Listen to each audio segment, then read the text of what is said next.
శ్రోతలకు నా హృదయపూర్వక నమస్కారములు. మన శ్రోతలలో ఒక సోదరుడు ప్రశ్నను పంపడం జరిగింది.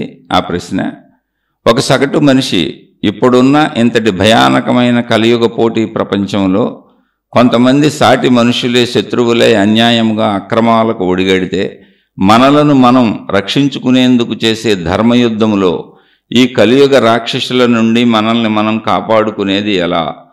ఆధ్యాత్మిక సాధన సాగేది ఎలా?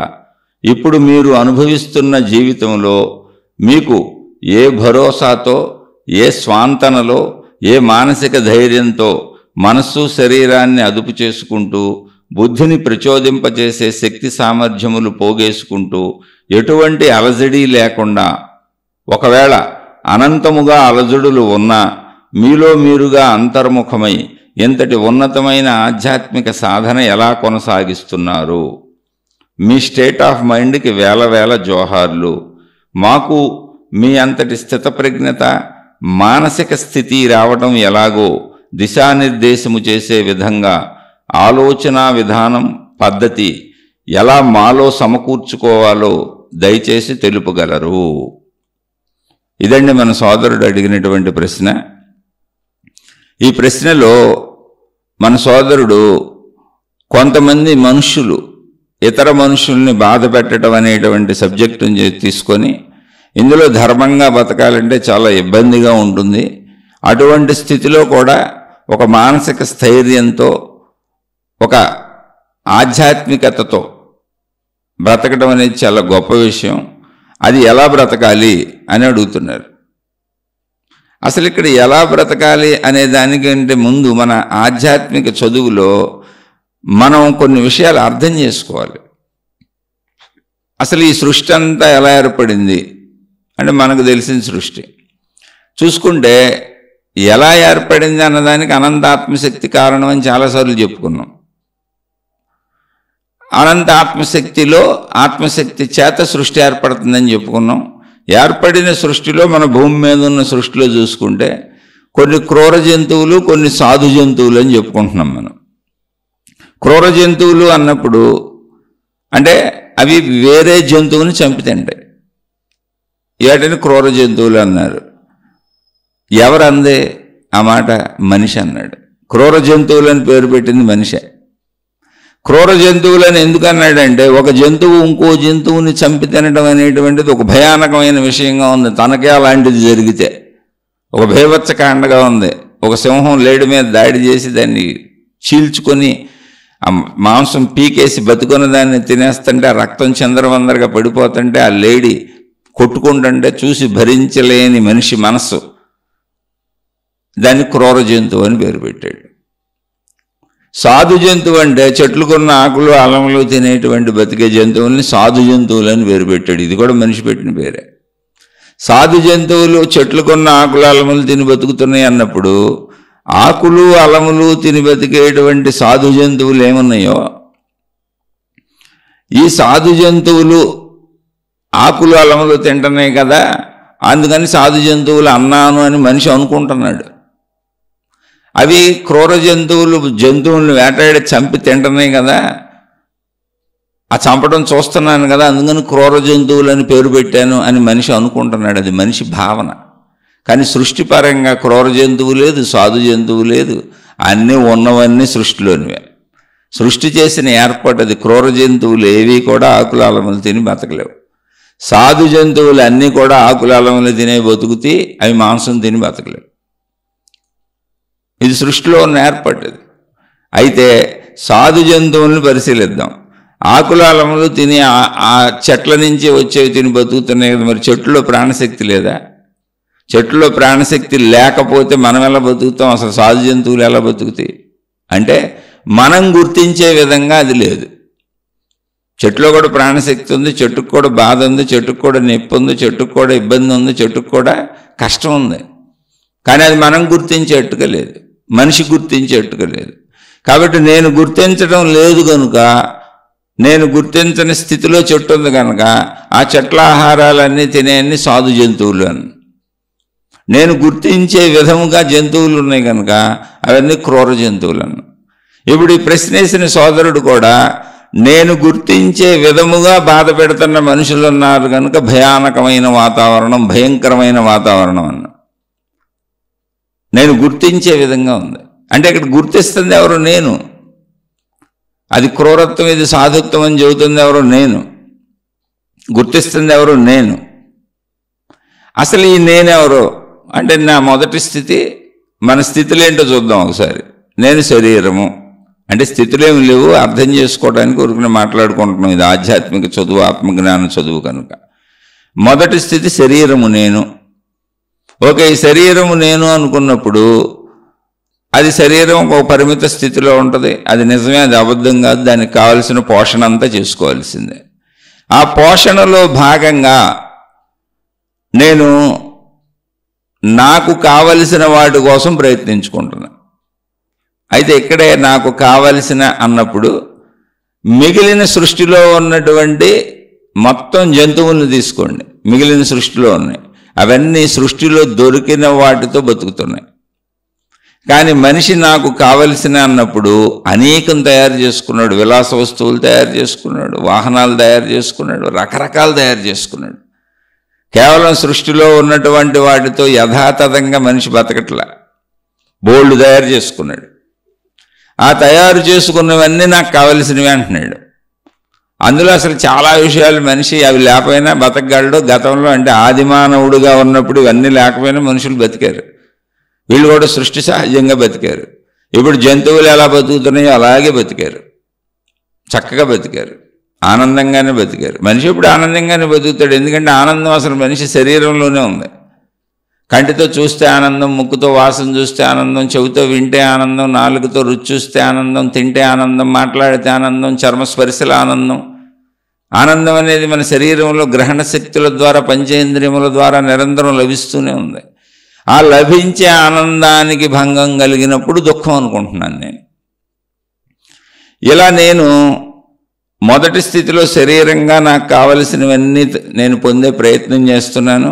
ఈ ప్రయత్నంలో మనిషి ప్రకృతిలో ఉన్న వస్తువుల కంటే, అంటే ప్రకృతి మనిషి కోసం లేదా ప్రకృతిలో ఉన్న జీవుల కోసం ఇచ్చిన సమకూర్చిన విషయాలు, వస్తువులు, పదార్థాల కంటే కొన్ని లక్షల కోట్ల రెట్లు ఎక్కువ మనిషి తయారు చేసుకున్నాడు స్వయంగా. ఇవన్నీ నాకు కావాలని. ప్రకృతి సహజంగా జీవించే జీవులన్నీ కూడా ప్రకృతిలో దొరికే వాటితో ఆగిపోయినాయి. అవేం తయారు చేసుకోలేదు, ఏర్పాటు చేసుకోలేదు. కానీ మనిషి ప్రకృతి ఇచ్చి వీటితో బతుకు అన్న వాటికంటే చాలా ఎక్కువగా లక్షల కోట్ల వస్తువులు తయారు చేసుకున్నాడు, విషయాలు తయారు చేసుకున్నాడు, పదార్థాలు తయారు చేసుకున్నాడు. ప్రకృతి సహజ జీవితం కాదు మనిషిది. మనిషి తన లోకాన్ని తాను సృష్టించుకున్నాడు, తనకు అవసరమైనవి అనేకం తయారు చేసుకున్నాడు. ఇవన్నీ నాకు అవసరం అనుకున్నాడు, ఇవన్నీ ఉంటేనే నేను బతుకుతాను అనుకున్నాడు. కానీ అవన్నీ లేనప్పుడు కూడా మొట్టమొదటి మానవులు బతికారు. ఇప్పుడు కూడా ఇన్ని సౌకర్యాలు దొరకని చాలామంది బతుకుతానే ఉన్నారు. ఆ ప్రపంచంలో అన్నీ అందరికీ దొరకట్లేదు కూడా. కానీ అవి కావాలన్న ప్రయత్నం విపరీతంగా ఉంది. వాటి కోసం ప్రయత్నించడం విపరీతంగా ఉంది. మళ్ళీ కొత్తవి తయారు చేయడం, కొత్తవి కనుక్కోవటము విపరీతంగా ఉంది. అది ఎప్పటికీ ముందుకు సాగుతూనే ఉంది. అందుకని మనిషి వీటన్నింటికి మాధ్యమంగా డబ్బును తయారు చేసుకున్నాడు. డబ్బు ఉంటే ఏది ఎక్కడైనా పొందొచ్చు. ఆ డబ్బుని నీ తెలివితో, నీ ప్రజ్ఞతో, నీ కష్టంతో, నీ ప్రయత్నంతో సాధించుకోవాలి. డబ్బును మీడియాగా పెట్టుకున్నాడు. అందుకని ఇప్పుడు మనిషికి మిగిలిన జీవులతో పోల్చుకున్నప్పుడు మిగిలిన జీవులకి ఏంటి, సృష్టిలో ఉన్నవేదో ఆకలేసినప్పుడు అది దొరికినవి తినేస్తాయి. క్రూర జంతువులు ఆటికి దొరికినవి తినేస్తాయి, సాధు జంతువులు వీటికి దొరికినవి తినేస్తాయి, అలా బతికేస్తాయి. కానీ మనిషికి అలా కాదు. దొరికిన అనే దాంట్లో లిమిట్ లేదు, అన్లిమిటెడ్గా వస్తువులు, విషయాలు ఉన్నాయి. ఇక్కడ ఎంత అనుభవించినా తరగనంత ఉన్నాయి. 100 జన్మలు, 1000 జన్మలు, 1,00,000 జన్మలు, 1,00,00,000 జన్మలు ఎత్తినా తరగనన్ని వస్తువులు, విషయాలు మనిషి తయారు చేసుకున్నాడు. ఇంకా తయారు చేస్తూనే ఉన్నాడు, ఎప్పటికీ తయారు చేస్తూనే ఉంటాడు. దానికోసం అన్లిమిటెడ్ ధనం అవసరం అవుతుంది. ఎందుకని కావాలి, అనుభవించాలి అంటే. అదే మిగిలిన జంతువులకి అలా అవసరం అవట్లా. వాడికి ఆకలేసినప్పుడు సృష్టి సహజంగా అక్కడ ఉన్నాయి, దొరికినాయి, ప్రయత్నించుకొని తినేసి పడుకుంటున్నాయి. సృష్టి సహజంగా మనలాగానే వాటికి కూడా ఆహారము, నిద్ర, భయము, మైథున సుఖము అన్నీ ఉన్నాయి. ఆహార, నిద్ర, భయ, మైథునాదులను తీర్చుకొని అవి కూడా హ్యాపీగా గడిపేసుకుంటున్నాయి. కోరిక వచ్చినప్పుడు తీర్చుకుంటున్నాయి, నిద్ర వచ్చినప్పుడు నిద్రపోతున్నాయి, ఆహారం కావాలంటే సంపాదించుకుంటున్నాయి, తినేస్తున్నాయి. అంటే సృష్టి సహజంగా దొరికినాయి. ఎక్కడో చోట సేఫ్ ప్లేస్లో నిద్రపోతున్నాయి. ఏదన్నా వస్తే తప్పించుకుంటున్నాయి, ప్రాణాపాయానికి భయం ఉంది, రక్షణ అవి చేసుకుంటున్నాయి. మనకి ఇవన్నీ ఉన్నాయి, కానీ మనం తయారు చేసుకొని నాగరికత పేరు అనొచ్చు, సైన్స్ అనొచ్చు, అవసరాలు అనొచ్చు, లేదా అన్వేషణలు కనుక్కున్నాయి అనొచ్చు, ఏ పేరైనా పెట్టచ్చు, జ్ఞానం అనొచ్చు, జ్ఞానాన్వేషణ అనొచ్చు. అంటే ఆధ్యాత్మికంగా కాదు, భౌతికంగా. అలా అనేకం కనుక్కున్నాడు, ఇంకా కనుక్కుంటూనే ఉన్నాడు. ఎన్ని వందల వేల లక్షల కోట్ల జన్మలు ఎత్తినా మనిషి భూమి మీద తానే కనుక్కున్నటువంటి, తాను తయారు చేసుకున్నటువంటి తన అనుభవ సంబంధిత విషయాలు, వస్తువులను పూర్తిగా ఆస్వాదించడానికి జీవితకాలాలు సరిపోవు. ఎందుకంటే ఎప్పుడూ మళ్ళీ కొత్త కనుక్కుంటూనే ఉంటాడు కనుక. అందువలన అన్లిమిటెడ్గా వీటిని అనుభవించాలి అంటే అన్లిమిటెడ్గా డబ్బు అవసరమైంది. అందుకని ఎంత డబ్బు ఉన్నా ఎవరికైనా ఎప్పుడూ నాకు సరిపోలేదన్న భావన ఉంది. ఎందుకని వస్తువులు, విషయాలు అన్లిమిటెడ్గా ఉన్నాయి అక్కడ. కాబట్టి ఏమైంది, ఈ ప్రయత్నంలో ఎప్పుడూ నాకు సరిపోలేదన్న భావనే వస్తుంది కనుక మనిషికి ఎదుటి మనుషుల్ని పట్టించుకోకుండా ఎప్పుడూ నేను, నాది, నాకు అనే భావనలోకి వచ్చాడు. ముందు నేను, నావి, నా వాళ్ళు అంటాడు, అది కుటుంబపరంగా. అలా కుటుంబంగా, సంసార జీవితంగా మొత్తం మేమందరం బాగుండాలంటాడు. మళ్ళీ తన వరకు వచ్చినప్పుడు నేను, నాది, నాకు అంటాడు. నేను, నాది, నాకు అన్నప్పుడు కుటుంబంలో వాళ్ళతో కూడా గొడవ పడతాడు, కుటుంబాల్లో వాళ్ళందరితో కూడా గొడవలు పడతాడు. ఎందుకని, నేను అనుభవించాలి, నాది నాకు కావాలి, నాకే కావాలి. ఎందుకని నా అనుభవాలు నాకు తెలుస్తాయి, నాకు సంబంధించినటువంటి సమస్త అనుభవాలు నాకు తెలుస్తాయి కనుక నాకు కావాలి. ఇతరుల అనుభవాలతో నాకు సంబంధం లేదు, నాకు అసలు తెలియవు, నావేగా నాకు తెలిసేది. ఒకవేళ ఇతరులవి తెలియాలి అంటే జ్ఞానంతో నేను భావించుకోవాలి, వాళ్ళు కూడా నాలాంటి వాళ్ళే కనుక వాళ్ళకి ఎలా ఉండవచ్చు అని. కానీ అది అనుభవం కాదు, అది జ్ఞానానుభవం. జ్ఞానం ద్వారా అనిపిస్తుంది అంతే. అందుకని జ్ఞానంలోకి వెళ్ళటం, ఆ శరీరం నేను అనుకుని మనిషి వెళ్ళిపోతూ ఉంటాడు. ఆ శరీరంతో చేసే పనులన్నీ మనసుగా తయారవుతూ ఉంటాయి. ఆ మనసును పట్టుకొని శరీరం మనస్సులతో వెళ్ళిపోతూ ఉంటాడు. అప్పుడు ఏమైంది, కుటుంబంలో అందరితో ఘర్షణలు ఉన్నాయి, ప్రపంచంలో నిరంతరం ఎవరి తెలివిని బట్టి, ఎవరి బలాన్ని బట్టి, ఎవరి ప్రజ్ఞని బట్టి, ఎవరికి ఉన్నటువంటి శారీరక, మానసిక, ఆర్థిక, సామాజిక అన్ని రకాల ప్రజ్ఞాపరమైన అన్ని రకాల తెలివిలను బట్టి, అన్ని రకాల శక్తి సామర్థ్యాలను బట్టి ఎంత డబ్బు దొరికితే అంత డబ్బు సమాజం నుంచి, అంటే మనుషుల నుంచి పొందే ప్రయత్నం చేస్తున్నారు. మళ్ళీ ఇదంతా మనిషి నుంచే పొందాలి. ఎందుకంటే డబ్బు సృష్టికి సంబంధించింది కాదు, మనిషికి సంబంధించింది. అందుకని అప్పుడు ఏమైంది, ఇతరుల ఆలోచన లేదు కనుక నాకు అదంతా నాకే కావాలి, నేను అనుభవించాలి కనుక, ఒకటి నేను అనుభవించాలి, రెండు నేను, నా వాళ్ళు సుఖంగా ఉండాలి. అంటే నాకు చాలా ఉండాలి, నేను బాగుండాలి, నా వాళ్ళు బాగుండాలి. నా వాళ్ళు బాగుండకపోతే మళ్ళీ వాళ్ళ ద్వారా దొరికే సుఖాలు నాకు దొరకవు. నా వాళ్ళు ఎందుకు బాగుండాలి అంటే అదేం పెద్ద త్యాగం కాదు, సంసార జీవితం, భార్యాభర్త. ఇప్పుడు నా భార్య బాగోపోతే నన్ను సుఖపెట్టదు, నా భర్త బాగోపోతే నన్ను సుఖపెట్టడు, నా తల్లిదండ్రులు బాగోపోతే నన్ను సరిగ్గా చూడరు, నా పిల్లలు బాగోపోతే నన్ను సరిగ్గా చూడరు. ఇలా ఒకళ్ళ మీద ఒకళ్ళతో ఆధారిత జీవితాలు, కుటుంబాలు కనుక నా వాళ్ళు బాగుండాలి. మళ్ళీ కుటుంబంలోకి వచ్చి నేను అన్నప్పుడు నేను బాగుండాలి, కాబట్టి కుటుంబంతో గొడవ పడతా. నేను నా కుటుంబం బాగుండాలి కనుక బయట మనుషులతో గొడవలు పడతా, మోసాలు చేస్తా, అన్యాయాలు చేస్తా, అక్రమాలు చేస్తా, దుర్మార్గాలు చేస్తా, ఏదైనా చేస్తా, ఏదైనా జరుగుద్ది. ఇది అందరూ అందరికీ చేస్తారు.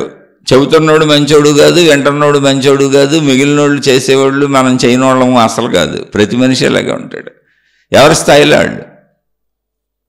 ఇది శరీరపరమైన భావనలో ఇది సత్యము. శరీరపరమైన భావన ఇలాగే ఉంటుంది, భావనలో ఇది సత్యము. అయితే మనిషి స్వభావంలో క్రూర జంతువు, సాధు జంతువు అని పేర్లు పెట్టాడుగా జంతువులకి. క్రూర జంతువు అని క్రూర జంతువులను పిలిచింది ఎవరు? మనిషే. కానీ క్రూర జంతువులు అలాగే ఉండాలి, మాంసాహారం తినాలని నిర్ణయించింది ఎవరు? సృష్టి. ఇంకో దాన్ని చంపే తినాలని నిర్ణయించింది ఎవరు? సృష్టి. అప్పుడు అది క్రూర జంతువు కాదు, సృష్టిలో అది జంతువు అంతే. జంతువు అని కూడా కాదు, ఒక జీవి, మనలాంటి జీవే సృష్టికి. అది జంతువులని పేర్లు మనమే పెట్టాం. సాధు జంతువులు అన్నప్పుడు మొక్కలకు ప్రాణశక్తి లేదని మనం అనుకుంటున్నాం కనుక అవి మనలా చైతన్యవంతంగా తిరగటం లేదు, కదలటం లేదు, అక్కడే పడి ఉంటున్నాయి ఒక చోటే కనుక సాధు జంతువులు అని చెప్పాం. ఆ పేరు పెట్టింది మనిషే. కానీ జీవి అది సృష్టి ప్రకారం, సృష్టికి జీవేది, సృష్టిలో జీవేది, మనలాంటి జీవేది. క్రూర సాధు అనే పదాలు మనిషి భావనలోంచి పెట్టాడు. అందుకని అదే భావన ఏంటి? ఆ భావన హాని జరుగుతుంది అక్కడ. ఒక జంతువును చీల్చి చెండాడటం చూసి బాబోయ్ ఇటువంటిది నాకే జరిగితే అన్న భావనలో క్రూరత్వం కనపడింది అక్కడ. సాధు జంతువులు ఆకుల అలవలు తింటనే కనుక చెట్లకు ప్రాణశక్తి లేదని భావించుకుంటున్నాడు కనుక అవి సాధు జంతువులుగా కనపడినాయి అంతే. అందుకనే పేర్లు పెట్టాడు. అది మన భావన. అలాగే మనుషుల్లో కూడా తన భావనకు అనుగుణంగా దుర్మార్గులు, దుష్టులు, రాక్షసులు ఎలా పేర్లు పెట్టుకుంటే వెళ్ళాడు. ఇందులో ఇది ఎదుటవాడు చెడ్డవాడు అంటే అర్థం ఏంటి? నాకు హాని చేసిన వాడు ఎవడో చెడ్డవాడు, నాకు అనిపించిన వాడు, నా భావన, అది నా భావన. కానీ వాడు ఇంకోళ్ళకు మంచివాడు అయి ఉండొచ్చు, ఆమె ఇంకోళ్ళకు మంచి ఆమె అయి ఉండొచ్చు. నాకు చెడు చేశారు కాబట్టి నాకు చెడ్డవాళ్ళు, వాళ్ళు ఇంకోళ్ళకు మంచివాళ్ళు అయి ఉండొచ్చు. రావణాసురుడు చాలామందికి మంచివాడు, లంకలో ఉన్న వాళ్ళందరికీ మంచివాడే. లేకపోతే అంత రావణ సైన్యం రాముడితో పోరాడడానికి ఎందుకు వస్తారు? అలాగే దుర్యోధనుడు చాలామందికి మంచివాడు. మహాభారత యుద్ధం జరిగినప్పుడు పాండవుల పక్షాన యుద్ధం చేయడానికంటే కృష్ణుడు, సాక్షాత్తు భగవంతుడని మనం పూజించే కృష్ణుడు పాండవుల పక్షాన ఉంటే, పాండవులు ధర్మాత్ములని యావత్ ప్రపంచము చెప్పుకుంటుంటే, పాండవుల పక్షాన యుద్ధం చేయడానికి వచ్చిన వాళ్ళు కేవలం 7 అక్షోహిణుల సైన్యం మాత్రమే. అంటే ఊరినే అర్థం చేసుకోవడానికి 7 లక్షలు అనుకోండి. అదే దుర్యోధనుడు చెడ్డవాడు, దుర్మార్గుడు, దేవుడికి ఎదురు నుంచున్నాడు, పైగా కృష్ణుడికి ఎదురు నుంచున్నాడు. అటు ధర్మం వైపు దేవుడు ఉంటాడు, అధర్మంలో దుర్యోధనుడు ఉంటే ఆ అధర్మంలో ఉన్న దుర్యోధనుడు వైపు ఆ రోజు యుద్ధం చేయడానికి వచ్చిన వాళ్ళు 11 అక్షోహిణులు, అంటే 11 లక్షలు. ఎవరి వైపు ఎక్కువ ఉన్నారు? అది ఇప్పుడు దుర్యోధనుడి వైపు ఉన్నవాళ్ళు చెడ్డవాళ్ళని మన భావన, పాండవుల వైపు ఉన్నవాళ్ళు మంచివాళ్ళని మన భావన. అది భావన. కానీ అప్పుడున్న మనుషులకు కూడా విచక్షణ జ్ఞానం ఉండే ఉంటుందిగా. అప్పుడు పరిస్థితులు ఏంటో, ఏం జరిగింది? నేను సమర్థించట్లే ఎవరిని. ఇక్కడ ఒకవైపు నేను సమర్థించట్లా, విచక్షణ జ్ఞానాన్ని వాడుకుందాం. 11 అక్షోహిణుల సైన్యం అటు వచ్చిందంటే దుర్యోధనుడు వాళ్ళందరికీ మంచోడే. వీళ్ళందరూ చెడ్డవాళ్ళు అనుకున్నారు. పాండవుల వైపు ఉన్న వాళ్ళందరికీ దుర్యోధనుడు చెడ్డవాడు. దుర్యోధనుడి వైపు వచ్చిన వాళ్ళందరికీ అతను మంచోడు అనిపించకపోతే అటు రాడుగా. అసలు వాళ్ళందరూ అటు యుద్ధం చేయడానికి వెళ్ళరుగా. ఇవి భావనలో. అలా రామరావణ సంగ్రామం ఎన్నో రోజులు జరిగింది. అంటే రావణుడి వైపు యుద్ధం చేసిన వాళ్ళందరికీ రావణాసురుడు మంచోడేగా. అతను ఏదో మేలు చేయకపోతే, అతను మంచోడు అనిపించకపోతే అతని కోసం ప్రాణత్యాగాలు చేయరుగా. రాముడి వైపు యుద్ధం చేసిన వాళ్ళందరికీ రాముడు మంచోడు, రావణాసురుడు చెడ్డవాడు. రావణాసురుడు వైపు యుద్ధం చేసిన వాళ్ళందరికీ రావణాసురుడు మంచోడు, రాముడు చెడ్డవాడు. అంటే ఇక్కడ నేను ఎవరిని కించపరచడానికి విషయాలు చెప్పడంలా, భావన మనమే తయారు చేసుకుంటున్నాం. నువ్వు ఇప్పుడు విచక్షణ తీసుకో. అవి కథలు మనకి ఇప్పుడు రామాయణం, ఇతిహాసాలు అంటారంటే ఇలా జరిగినవే అని. మహాభారతాలు ధర్మంగా ఉండండి అని మనకి జీవించటానికి అనువుగా జరిగిన కథలను మనకు అందించారు మహాత్ములు. రామాయణాన్ని అందించింది వాల్మీకి మహర్షి, మహాభారతాన్ని అందించింది వ్యాస మహర్షి. ఇలా అనేక మంది ఋషులు, మునులు, యోగులు, తపస్సంపన్నులు, అంటే ఆధ్యాత్మిక మార్గ మనుషులు. వీళ్ళందరూ ఆధ్యాత్మిక మార్గ మనుషులు. ఆధ్యాత్మిక చదువుగా, విద్యగా ఆయన మీరు కూడా నేర్చుకోండి, ఇలా జీవించండి, తప్పులు చేయకండి అని మనకు చెప్పటానికి వాటిని అందించారు. ఆ విషయం తెలుసుకోవాలి మనం, అది గ్రహించాలి ముందు. ఆ అందించిన వాటిని మనం విషయాలుగా గ్రహిస్తున్నాం, తీసుకుంటున్నాం. ఇక్కడ ఇప్పుడు మనం మాట్లాడుకునే పాయింట్ ఏంటంటే, ఇంత భయంకరమైన సృష్టి అన్నప్పుడు అసలు సృష్టిలో ఆ భయంకరతని మనం చూస్తున్నాం, మనం గ్రహిస్తున్నాం. కానీ మొత్తం సృష్టిగా చూడండి, క్రూర జంతువులు, సాధు జంతువులు లేవు అక్కడ. క్రూర జంతువులు, సాధు జంతువులు, మనుషులు, సృష్టిలో ఉన్న సమస్తము సృష్టి నిర్ణయం అన్ని జీవులు. సృష్టికి అవి జీవులు, మనిషికి అవి జంతువులు, మనిషికి అవి క్రూర జంతువులు, మనిషికి అవి సాధు జంతువులు. జాగ్రత్తగా అర్థం చేసుకోండి. జ్ఞానం అంటే అది. అంటే మన దృష్టిని బట్టి సృష్టి అని చెబుతున్నాయి ఇక్కడ. దీనికి మీకు ఒక చిన్న కథ చెబుతాను. ఇక్కడ మహాభారత యుద్ధం జరిగిపోయింది. పాండవులు గెలిచేశారు, కౌరవులు చచ్చిపోయారు, రాజ్యం అంతా వీళ్ళకి వచ్చింది. పాండవులు చక్కగా పరిపాలించుకుంటున్నారు.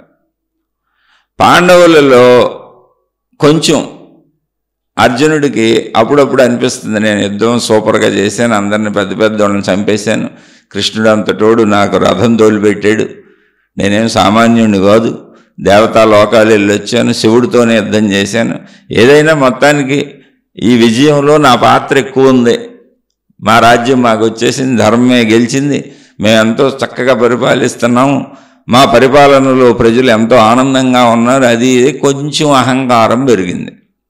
అయితే పక్కనే ఉన్న భగవంతుడు, అంటే భగవంతుడు అంటే జ్ఞానం లక్షణం ఏంటంటే అహంకారాన్ని అప్పటికప్పుడు అంతం చేయటం. అహం చాలా ప్రమాదం, అజ్ఞానంలోకి తీసుకెళ్ళిపోద్ది మళ్ళీ. ఇది గ్రహించినటువంటి కృష్ణుడు అర్జునుడితో, ఏమయ్యా అర్జున, మీ అన్నయ్య మీరందరూ పరిపాలిస్తున్నారు, బ్రహ్మాండంగా ఉంది రాజ్యం, అసలు ఒకసారి చూసొద్దాం మీ పరిపాలనలో రాజ్యం ఎంత బాగుందో, ప్రజలు ఎంత సుభిక్షంగా ఉన్నారో, ఎంత హాయిగా ఉన్నారో, ఇంతకుముందు దుర్యోధనుడు పరిపాలనలో ఎంత బాధలు పడి ఉంటారో, మీ పరిపాలనలో ఎంత సుఖపడుతున్నారో అవన్నీ తెలిస్తే ఒకసారి అలా వెళ్ళి ప్రజల్ని విచారించుకుంటూ తిరిగి వద్దాం, మారు వేషాల్లో వెళ్దాం అన్నాడు ఆయన. సరే, ఇద్దరు మారు వేషాలు వేసుకున్నారు, సామాన్య ప్రజల్లాగా ఊళ్ళోళ్ళు తిరుగుతూ వెళ్తున్నారు, అనేక ఊళ్ళో గ్రామాలు తిరుగుతూ వెళ్తున్నారు.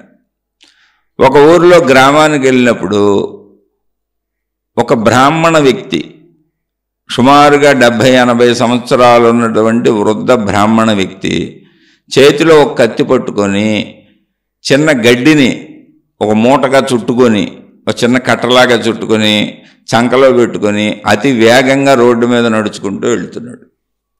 అయితే ఈ రోజుల్లో ఒకవేళ ఇప్పుడు కలికాలంలో అయితే అది మనకి పెద్ద ఆశ్చర్యకరమైన విషయం కాదు, అందుకని ఇప్పుడు వాళ్ళకి అర్థం అవడానికి ఇక్కడ వివరణ కూడా చెబుతున్నా.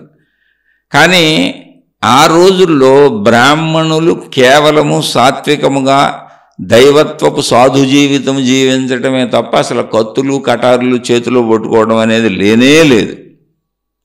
వాళ్ళు ఎప్పుడు లోకశ్రేయస్సుకు సంబంధించినటువంటి సాత్విక జీవితం గడుపుతారంతే. ఈయన చూస్తే ఉద్రేకంగా నడుచుకుంటూ వెళ్తున్నాడు. అంటే అర్జునుడు చూశాడు, కృష్ణ భగవానుడు చూశాడు. కృష్ణ భగవానుడు అర్జునుడితో అన్నాడు, అర్జున, ఏంటయ్యా మీ పరిపాలనలో అందరూ సుభిక్షంగా ఉన్నారని మనం ఏదో అనుకుంటూ చూద్దామని వస్తే ఈ బ్రాహ్మణుడు కత్తి పట్టుకున్నాడు ఏంటయ్యా, అసలు ఎంత అపచారము, అసలు బ్రాహ్మణుడు కత్తి పట్టుకోవడం అనేది ఎప్పుడైనా చూసామా మనం చరిత్రలో? లేదు కదా. ఏంటి మరి ఈయన కత్తి పట్టుకున్నాడు ఏంటి, ఆ గడ్డి ఏంటి, అసలు గడ్డితో ఆయనకేం పని, ఇదేంటయ్యా బాబు ఒకసారి ఏంటి కనుక్కో విషయం అన్నాడు. సరే గబగబా ఇద్దరు ఆ బ్రాహ్మణుడి దగ్గరికి వెళ్ళారు, ఆయన నాయపేరు, ఆయనకు నమస్కరించారు. అయ్యా, బ్రాహ్మణులు కత్తి పట్టుకోవడం అనేది గడ్డి పట్టుకోవడం అనేది అసలు మేము ఎక్కడ వినలేదు, కనలేదు, ఎంతో సాత్వికంగా దైవస్వరూపులుగా దైవత్వంతో ఉంటారు మీరు, ప్రజలకు ఎంతో మేలు చేసే విధంగా దైవీతత్వాన్ని అందిస్తూ బతుకుతారు, సాధు జీవితంతో బతుకుతారు, మరి ఎందుకయ్యా మీరు ఇలా కత్తి పట్టుకెళ్తున్నారు అని అడిగారు. అంటే ఆయన అన్నాడు, అయ్యా నాకు చాలా కోపంగా ఉంది, నన్ను మీరు ఇమీడియట్గా అడ్డం తప్పుకొని పంపించేయండి, నేను వెళ్ళాలి అర్జెంటుగా అన్నాడు. కాదు, అసలు నాకు కొంచెం చెప్పండి బాబు, చెప్పాలండి, ఎందుకంటే బ్రాహ్మణుడు కత్తి పట్టుకోవడం మేము అసలు చూడలేదు, ఎప్పుడు ఈ కోపం చూడలేదు, ఈ ఉద్రేకం చూడలేదు, పైగా ధర్మరాజు పరిపాలనలో ఆ పంచపాండవుల పరిపాలనలో మీరు ఇలా వెళ్తాం ఏంటి, ఇది ఎంతో సుభిక్షంగా ఉంది కదా, మాకు విషయం చెప్పండి అన్నారు. అప్పుడు ఆయన అన్నాడు, అయ్యా నేను అర్జునుడి కోసం వెళుతున్నాను, ఈ కత్తి పట్టుకుంది అర్జునుడిని చంపేయడానికి, అర్జునుడి కోసం ఇప్పుడు వెళ్తున్నా, నేను అక్కడ రాజధానికి వెళ్తాను, అర్జునుడిని చంపేస్తాను అన్నాడు. కుదిరితే దొరికితే పంచపాండవుల్ని చంపేస్తాను అన్నాడు. ఏమంటే ఇది కథ అండి, ఎక్కడుంది ఏంటని మళ్ళీ కామెంట్లు పెట్టకండి, కథను అర్థం చేసుకోండి అని. అంటే అర్జునుడు ఉలిక్కిపడ్డాడు. మారువేషంలో ఉన్న అర్జునుడు ఆయనగా ఉలిక్కిపడ్డాడు ఆయన. కృష్ణుడు ఇదేంటి అర్జునుడిని చంపడం ఏంటి, కనుక్కోవే బాబు అన్నాడు. అంటే అప్పుడు అడిగాడు, అర్జునుడు ఏం చేశాడండి, ఆయనే కదా ఎంత యుద్ధం పోరాడి అసలు కృష్ణుడు అంతటోడు రథం తోలుపెట్టి అంత మహాసంగ్రామాన్ని గెలవడానికే కారణం అర్జునుడు కదా, అర్జునుడిని చంపడం ఏంటండి, ఆయన ఏం చేశాడు అన్నాడు. వెంటనే ఈ బ్రాహ్మణుడు అన్నాడు, అర్జునుడా వాడిని చంపేయాల్సిందేని, వాడికి అహంకారం దొరికిపోయింది. కృష్ణుడు అంతటా వాడిని పెట్టుకొని కృష్ణుడితో రథం తోలించుకుంటాడా, కృష్ణుడిని తన కాళ్ళకాడ కూర్చోబెట్టుకు రథం తోలించుకుంటాడా, వీడో యుద్ధం చేయగలిగిన వాడు. కృష్ణుడు అక్కడ ఉండగా మహానుభావుడు దైవస్వరూపుడు సకల జగత్తుకు పరమాత్మ అయినటువంటి కృష్ణ భగవానుడే అక్కడ ఉంటే అసలు ఆయన కాళ్ళ మీద పడిపోయి శరణ మహాప్రభో శరణ వేడాలి కానీ ఆయన్ని కాళ్ళకాడ పుచ్చుకొని యుద్ధం చేయటం ఏంటి, శరణ మహాప్రభు అంటే ఆయనే మొత్తం చూసుకునేవాడు కదా అని నానా తిట్లు తిట్టాడు. దెబ్బకి అర్జునుడికి యుద్ధం నేను చేశాను, ఇది నా గొప్పతనం, మేమేదో పొడి చేసాం, నా కృష్ణుడు అంతటోడే నా రథం తోలు పెట్టాడని ఒక దెబ్బకి ఎగిరిపోయింది ఆయనకి. అవును కదా, సకల చరాచర జగత్తుకి పరమాత్మ కదా ఆయన, శరణ మహాప్రభు అని ఆయన పాదాల మీద పడి ఉండాలి కానీ నేనెక్కడ గెలవగలను, ఆయన నా రథంలో లేకపోతే నేను గెలిచేవాడినా, ఇదంతా అసలు నాకేంటి ఇలా అహంకారం వచ్చింది అనుకున్నాడు. అవును కదా అనిపించింది పాపం, ఎందుకంటే సహజంగా అహంకారం వచ్చిన ఆయన సజ్జనుడు మంచోడు, పాండవులు మంచోళ్ళే, కానీ అహం మంచోడిని కూడా పాడు చేస్తుంది. సరే ఇది అయిపోయింది. కృష్ణుడు అన్నాడు ఆయనతో, నాయన గడ్డేంటో అడుగు అన్నాడు. సరే ఇది బాగానే ఉంది, కత్తి పట్టుకెళ్తుంది అర్జునుడి కోసం, గడ్డేంటో అడుగు అన్నాడు. అయ్యా మీరు మరి గడ్డి ఏంటండి ఇలా సంకలో గడ్డి మూట పెట్టుకెళ్తున్నారు ఏంటండి, గడ్డి ఎందుకు అన్నాడు.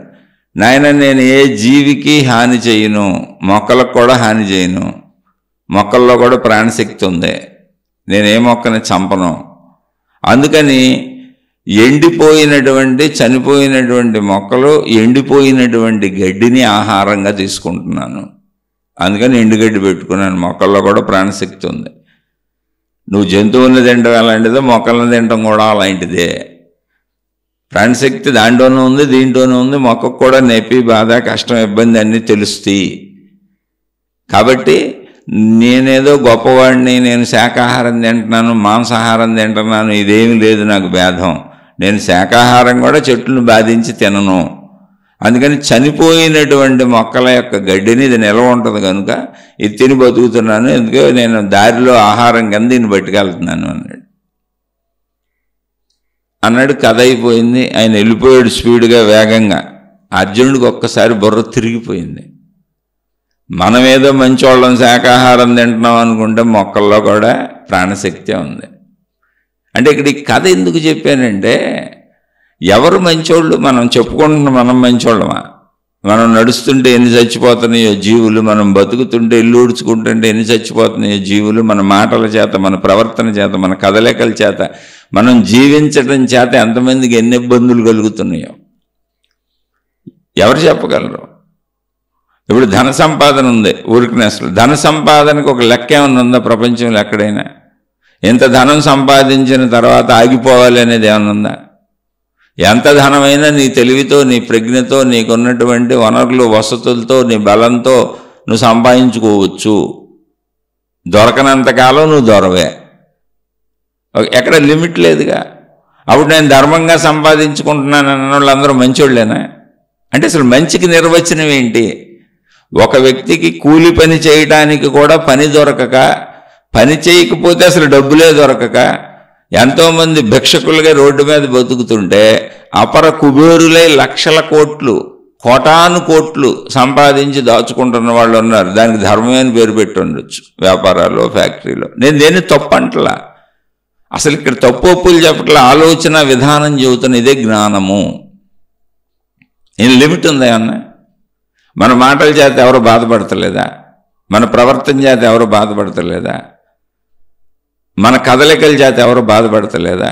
మన కుటుంబ సభ్యులు కానీ మన చుట్టూ ఉన్న వాళ్ళకి కానీ ఎవరికి మన వలన అసలు బాధ లేదా? ఈ సృష్టిలో మన వలన ఎవరికి బాధ కలగట్లేదా? అలా అయితే మళ్ళీ చెప్పాను, మనం నడుస్తుంటే ఎన్ని చచ్చిపోతున్నాయో, మనం పడుకోవడానికి ఆల్అవుట్లు పెట్టి ఎన్ని దోమలను చంపేస్తున్నాము. మన నిత్య జీవితంలో మనం బతకడానికి మన ఇల్లు శుభ్రత, శరీర శుభ్రత, మన ఆహారం, వీటి కోసం అసలు ఎన్ని తెలియకుండా చచ్చిపోతున్నాయి. మనం గుర్తించటం లేదు కనుక మనం మంచివాళ్ళం అనుకుంటున్నాం. మానవులు ఏర్పరుచుకున్న మానవ ధర్మాలలో మనిషి మనిషిని బాధ పెడుతున్నాడు కనుక రాక్షసులు, భయంకరమైనటువంటి దుర్మార్గులు అంటున్నాం. అంత భయంకరత లేదు. అది మన దృష్టి భూతార్థంలో చూస్తే అన్ని చెడుగానే కనపడతాయి. అర్థం చేసుకుంటే అందరూ ధన ఆరాటం, కోరికల ఆరాటం, దానికోసం వాళ్ళు చేసే జీవన పోరాటం. ఎందుకని విలాస వస్తువులు కోటాను కోట్లు ఉన్నాయి. మనిషి ప్రకృతి సహజంగా జీవించకుండా బోళ్ళు తయారు చేసుకున్నాడు. ఆ ప్రయత్నంలో ఎవరికాళ్ళు పోరాడుతున్నారు. అందులో తెలివిగా మంచిగా దొరికిన వాళ్ళు మాకు తెలివిగా మంచిగా దొరికినాయి అన్నారు. లిమిట్ ఏమన్నా ఉందా? ఇప్పుడు 1 కోటి రూపాయలు సంపాదించుకున్నాక ఇంకా సంపాదించకూడదు, అక్కడి నుంచి అది అధర్మం అని ఎవరైనా చెప్పారా? 1 కోటి రూపాయలు సంపాదించిన తర్వాత ఇంకా ఆపేయాలి, అక్కడి నుంచి అది క్రైమ్ అని పోనీ గవర్నమెంట్ అని చట్టం చేసిందా? పోనీ ధర్మశాస్త్రాలు చెప్పినాయా? లేదుగా. నువ్వు ఎంతైనా సంపాదించుకోవచ్చు అన్లిమిటెడ్గా అని చెబుతున్నాయి. అన్లిమిటెడ్గా నువ్వు ఎంతైనా సంపాదించుకోవచ్చు నీ తెలివితో, నీ ప్రజ్ఞతో అన్నప్పుడు రిసోర్సెస్ ఏమైనాయి? దొరికిన వాళ్ళకే దొరుకుతున్నాయి, దొరకని వాడికి లేకుండా పోయిందిగా.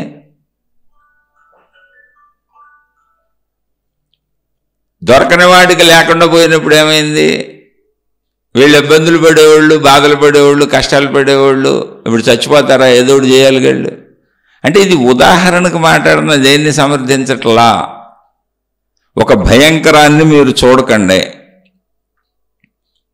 మీరు దాన్ని భయంకరంగా తీసుకోకండి. మనిషి అలాగే ఉంటాడు. ఎందుకని మనం అలాగే ఉన్నాం. మనం బతకాలిగా, మన కుటుంబం బతకాలిగా. మళ్ళీ కుటుంబంలో మన ఇష్టానికి భిన్నంగా ఉండే భార్యతో గొడవ, భర్తతో గొడవ, తల్లిదండ్రులతో గొడవ, అన్నదమ్ములతో గొడవ, అక్క చెల్లెలతో గొడవ, ఎవరితో లేదు గొడవ, ఎవరితోనే ఉంది. అందుకని క్రూర జంతువులు, సాధు జంతువులు అని విడదీయకండి. సృష్టిలో ఉందంతే. మీరు దాంట్లో క్రూరత్వాన్ని చూడటం మీ భావన, సాధుత్వాన్ని చూడటం మీ భావన. సాధుత్వం అని మీరు భావించుకుంటున్న చెట్లలో కూడా ప్రాణశక్తి ఉంది. అవి బాధపడతాయి, అవి ఇబ్బంది పడతాయి, అవి కష్టపడతాయి అని నిరూపణలు కూడా జరిగినాయి. సైన్స్ నిరూపించింది కూడా వాటిని. కాకపోతే నాకు తెలియదు కనుక లేదు, నేను నడుస్తున్నప్పుడు నేను చూడలేదు కనుక ఏం చచ్చిపోయినా నాకు గొడవ లేదు. నేను బతకడానికి ఇల్లు ఉడుచుకొని, శుభ్రం చేసుకొని, రకరకాలు చేసుకొని, పురుగు మందులు కొట్టుకొని, వాటిని చంపి వీటిని చంపి, అదంతా నా బ్రతుకులో భాగంగా చేస్తున్నాను కనుక అది నాకు క్రూరత్వం అనిపించటం లేదు. మనిషే మనిషికి చేసేది క్రూరత్వం అని నాకు అనిపిస్తుంది. అంటే నేనేం చూడాలనుకుంటున్నానో అదే చూస్తున్నా, నేనేం వినాలనుకుంటున్నానో అదే వింటున్నా, నేనే సత్యాన్ని తయారు చేసుకున్నానో అదే సత్యం అనుకుంటున్నా. విశ్వజ్ఞానంలోకి వెళ్ళి విశాలంగా ఆలోచిస్తే మొత్తం సృష్టి నడక సాగుతుంది. అందులో వీలున్నంత మంచిగా ఉండడానికి ప్రయత్నించు, వీలున్నంతే. ఎందుకని వీలున్నంత అంటే కొన్ని అసలు మనం బతకడానికి చేయకి తప్పదు. దానివల్ల మనం బ్రతుకు తెరువులోనే అనేకం చచ్చిపోతుంటాయి, మనం జీవించటంలోనే అనేక జీవరాశులు చచ్చిపోతుంటాయి. మనము సంపాదించుకోక తప్పదు, మనం ప్రయత్నించుకోక తప్పదు, మనము బ్రతకాలంటే అన్ని ప్రయత్నాలు చేయక తప్పదు. ఆ ప్రయత్నాల్లో మన వలన కూడా ఎవరికి ఇబ్బంది కలుగుతూనే ఉంటుంది, తప్పకుండా ఇబ్బంది కలుగుతుంది. అది మనకు తెలిసి జరగచ్చు, తెలియక జరగచ్చు, మనం కావాలని చేయొచ్చు, కావాలనుకోకుండా కూడా జరగచ్చు. ఇక్కడ ఎలా భావించుకుంటాము అన్నది ఆధ్యాత్మికత, ఆత్మజ్ఞాన చదువు అంటే ఏంటంటే వీలున్నంత వరకు ధర్మంగా మంచిగా ఉండే ప్రయత్నం చెయ్యి. నీ శరీరాన్ని నువ్వు నిలబెట్టుకోవాలి, నువ్వు బతకాలి, నీ కుటుంబాన్ని నువ్వు నిలబెట్టుకోవాలి, వాళ్ళు బతకాలి, నువ్వు నీ కుటుంబం సంతోషంగా ఉండాలి, అందులో డౌటే లేదు. దానికోసం మోసాలు అన్యాయాలు చెయ్యకు, ఇది ఆధ్యాత్మికత చెబుతుంది. అలానే మోసాలు అన్యాయాలే జరుగుతున్నాయి ప్రపంచంలోని వాటిని చూడకు. ప్రపంచంలో క్రూర జంతువులు, సాధు జంతువులు సృష్టి నిర్మాణం. క్రూర జంతువులు ఎందుకున్నాయని తలగొట్టుకోవడానికి ఏం లేదు, వాటికి దూరంగా ఉండటమే. అడవిలోంచి వచ్చేసి మానవలోకం నిర్మించుకున్నాం.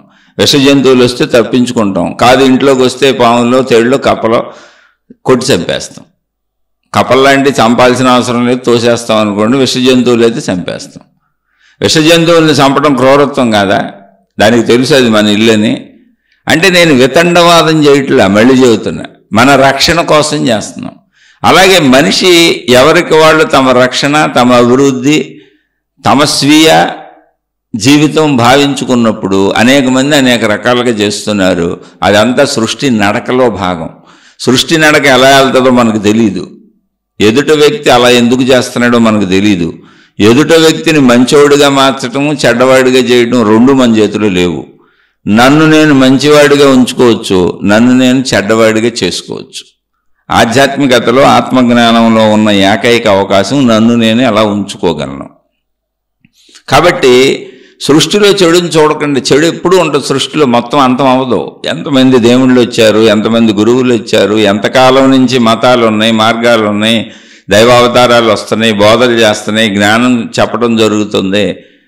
మనుషులు మారిపోయారా? ఇప్పుడు కూడా మనం చెప్పుకుంటున్నాం, ఇప్పుడు చెడు ఉంది, ఇప్పుడు మంచి ఉంది. ఎప్పుడు మంచి ఉంది, ఎప్పుడు చెడు ఉంది. ఎప్పుడు ఇలాగే ఉంటుంది. మీరు మంచిలో ఉంటారా, చెడులో ఉంటారా మీ నిర్ణయం. మీరు మంచిని చూస్తారా, చెడుని చూస్తారా మీ నిర్ణయం. అప్పుడప్పుడు ఆ చెడు వచ్చి మన మీద పడుతూ ఉండొచ్చు. అంటే నాకు కూడా చెప్పారు, ఇటువంటి భయంకర పరిస్థితుల్లో మీరు మీ జీవితం ఎంత ఆధ్యాత్మికతగా ఎలా గడుపుతున్నారని. నేను ఆధ్యాత్మికతగా ఏమీ గడపట్లేదు, మీకు ఓన్లీ ఆధ్యాత్మికత చెబుతున్నాను అంతే. ఈ ఆత్మజ్ఞానం చదువుకొని, ఈ ఆధ్యాత్మిక చదువుకొని కొంచెం నన్ను నేను చెడుని చూడకుండా, చెడు వైపు వెళ్లకుండా, ప్రపంచంలో ఉన్న క్రూర జంతువుల గురించి అధికంగా ఆలోచించకుండా, సాధు జంతువుల గురించి అంతకంటే అధికంగా ఆలోచించకుండా, సృష్టి నిర్మాణం ఎలా ఉందని సృష్టిని గురించి తెలుసుకుని వదిలేసి, అది నా చేతిలో లేదు కనుక నేను ప్రశాంతంగా ఏం చేయగలను అది చేసుకుంటూ, నా వైపు వచ్చిన క్రూరత్వము, ఎవరైనా నా వైపు క్రూరంగా వస్తే అది సృష్టి సహజమైన విషయం కాబట్టి వీలున్నంత నేను మంచిగా ఉంటే ఆ క్రూరత్వాన్ని తప్పించుకోగలుగుతాను. తప్పించుకోలేని క్రూరత్వాన్ని అనుభవించటమే. దాన్నే కర్మ సిద్ధాంతం అని చెప్పారు. సృష్టి ప్రకారం నువ్వు చేయిందేది నీకు తిరిగి రాదు. మళ్ళీ క్రూరత్వం నీ మీదకి వచ్చి పడుతుంది, నీకు అన్యాయాలు జరుగుతున్నాయి, అక్రమాలు జరుగుతున్నాయి, అనారోగ్యాలు వచ్చినాయి, బాధలు వచ్చినాయి, కష్టాలు వచ్చినాయి, కన్నీళ్ళు వచ్చినాయి. అంటే దానికి మహాత్ములు చెప్పిన కారణం ఏంటంటే పూర్వకృత పాపం వ్యాధి రూపేణ బాధితే.